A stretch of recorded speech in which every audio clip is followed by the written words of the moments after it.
So Jamaal Bowman pulled the fire alarm because Republicans are Nazis? Let's talk about it. How's everybody doing? My name is Anthony Brian Logan, and today I bring you an update on the whole Jamaal Bowman pulling the fire alarm kerfuffle, which happened right before Congress was set to vote on averting the government shutdown. Now, $1 million question. Hey, ABL, 2 videos on this. Is it that big of a deal? Aren't there bigger fish to fry? Isn't there anything else happening? Slow news day? Wait a minute. Just one moment. Pump the brakes, please. This is a very serious thing because he could face criminal penalties and go to the penitentiary. Understand this.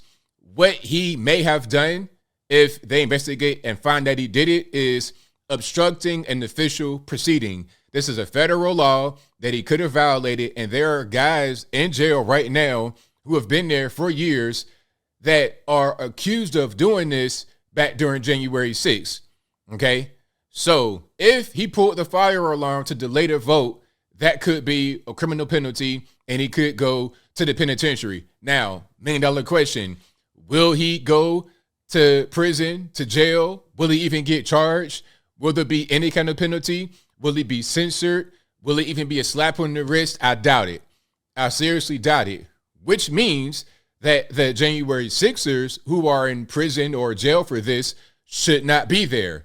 Okay? If we're going to have one rule of law, then let's have one rule of law. Now, before I go any further, we have more updates. We got a word from Jamaal Bowman. He's spoken out on a couple different occasions about what's happening.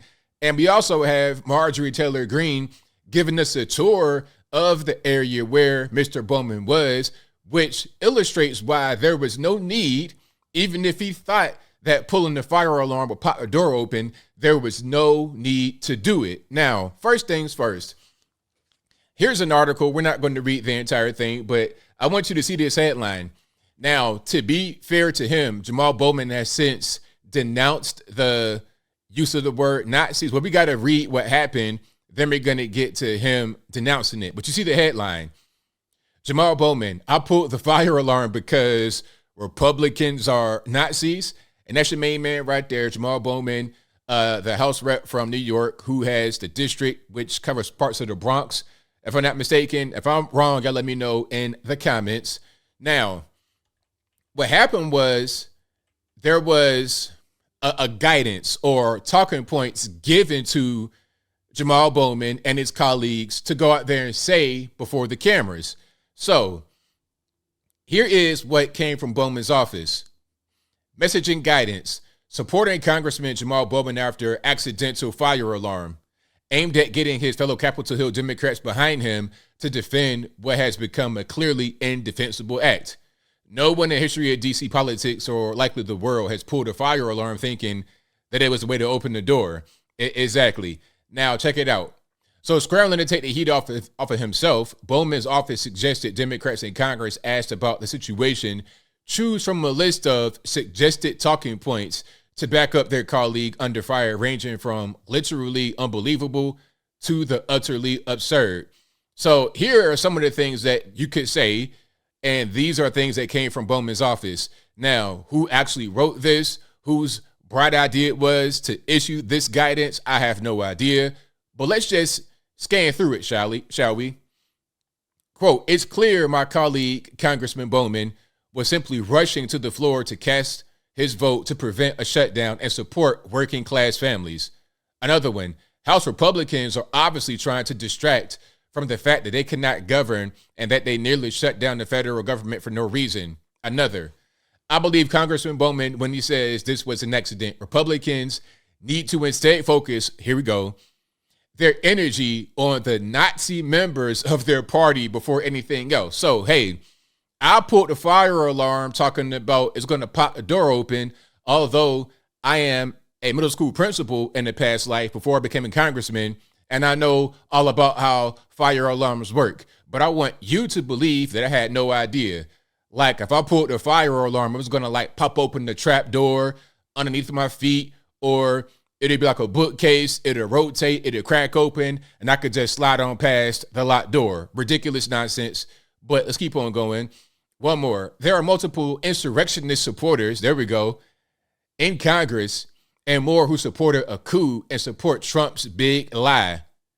That's what they should be focused on. Instead, they focus on Rep. Bowman is an attempt to minimize January 6th. I mean, you can't make it up. Now, let's keep on going. So Bowman issued his own statement after his office issued those talking points to his colleagues. So he says, I just became aware that in our messaging guidance, there was inappropriate use of the term Nazi without my consent. I condemn the use of the term Nazi out of its precise definition. It is important to specify the term Nazi to refer to members of the Nazi Party and neo-Nazis. So my question is, how often do we have people's offices, quote unquote, giving them guidances and they go out there and parrot whatever they're told to say rather than having original ideas and thoughts and speeches and everything else? I mean, I understand a long speech that's like an hour. You may have a speechwriter, but you can't even go on television and answer a question without having a so-called guidance from some staffers or whoever. I mean, who is actually running the show? At this point, I can't tell. This reminds me of when they were telling Dianne Feinstein, just say yay. Don't even worry about giving the speech. Just say yes and keep on rocking. They are the ones who are really running the show. Now, let's keep on rolling. We have a brief interview with Mr. Bowman. And of course, I will link to this and everything else in the description box. If you're on IG, visit the link in the bio, go to the corresponding article on the website. But without further ado, let's go ahead and roll it. Do you still stand by your statement that when the fire alarm was an accident? You know, I don't know why this has gotten so much attention. I was literally just in a rush to go vote, man. That's all it was.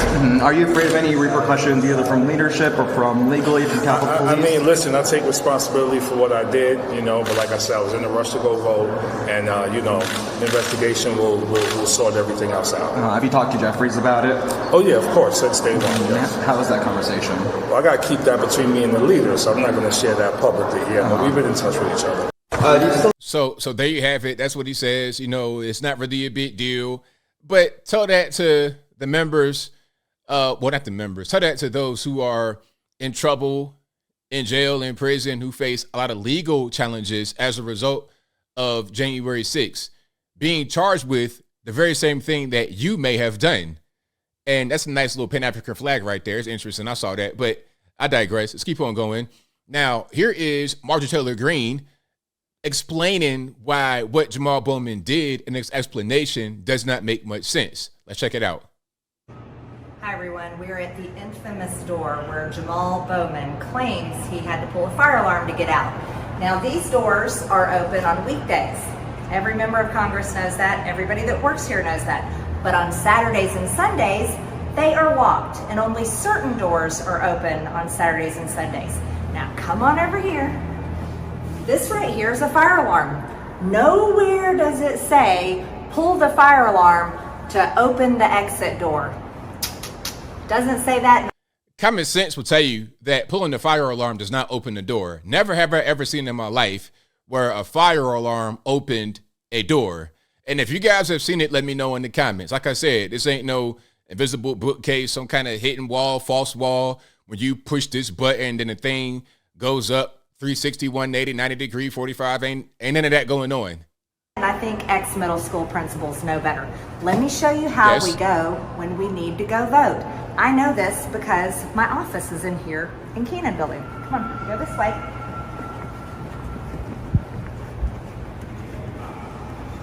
So now we got like inside view of what's going on.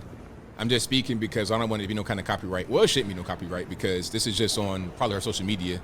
Probably on X, formerly known as Twitter. Oh, look, there's stairs.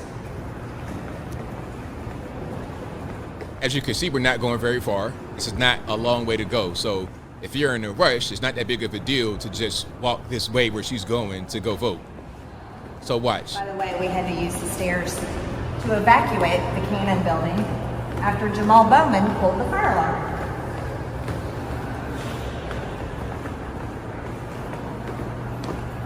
I mean, what in the world? That's got to be so silly. Now, here's where you have an option. As members of Congress, we can continue to go down the stairs this way. And you can go in the basement and we can walk in the tunnel that goes under the road to the Capitol. We do that all the time, especially if the weather's bad. Or you can come around this way.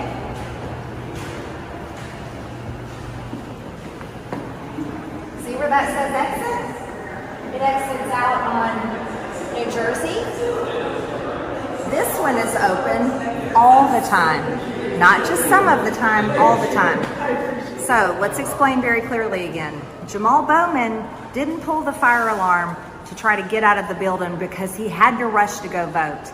I know that for a fact because I also work in the Cannon office building, and I watched Catherine Clark, the Democrat whip, make a motion to adjourn, and then within minutes, Jamaal Bowman pulled a fire alarm, and he knew he was pulling a fire alarm because he's a former middle school principal. And then he ran out of the building and didn't tell anybody he did that. And this building was evacuated for over an hour, and Congress had to hold the vote open. That's usually only 15 minutes on the first vote. They held it open for over an hour as well. There's some serious problems for Jamaal Bowman, and he needs to be prosecuted for violating the same federal law that they are prosecuting January 6th defendants and President Trump. There you go. Very simple. Very well said. Very well said. Some are going to say, oh, man, it wasn't a big deal. Okay, if it's not a big deal, then that should be the same case for everyone, not just for Jamaal Bowman, not just for who you like politically. It's got to be one standard, okay? If I'm going to hold him to that standard, then I hold them all to that standard. If I don't hold him to that standard, then I can't hold anyone to that standard. But as I close, I want to say this. Shout out to Jamaal Bowman trying to make us think that he had to actually pull the fire alarm to get out the door. I mean, that made no sense. And for a little bit more context, as I close, the Democrats have been trying to delay that vote all day. Bowman, before the whole fire alarm kerfuffle, gave a long speech, longer than kind of like filibustering. They were doing that all day. And then right before the vote, you pull in the fire alarm. Ridiculous, silly, and he needs to be prosecuted. And if he's not prosecuted, then free everyone in jail and cancel any pending case of a person who did that exact same thing during January 6th. But I think I'll leave that right there for now. And what say you? What's your take on the so-called guidance from Bowman's office? And then Bowman coming back and say, oh, no, I don't approve of that word.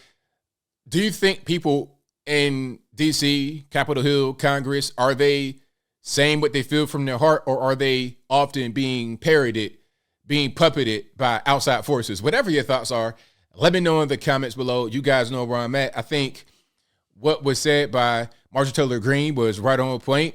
Jamaal Bowman did not need to do that to go vote. There were other exits to be able to get from point A to point B.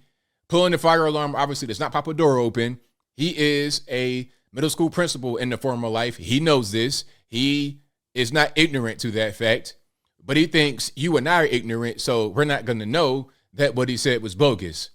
But whatever your thoughts are, please let me know in the comments below. And that's all I got to say for this video.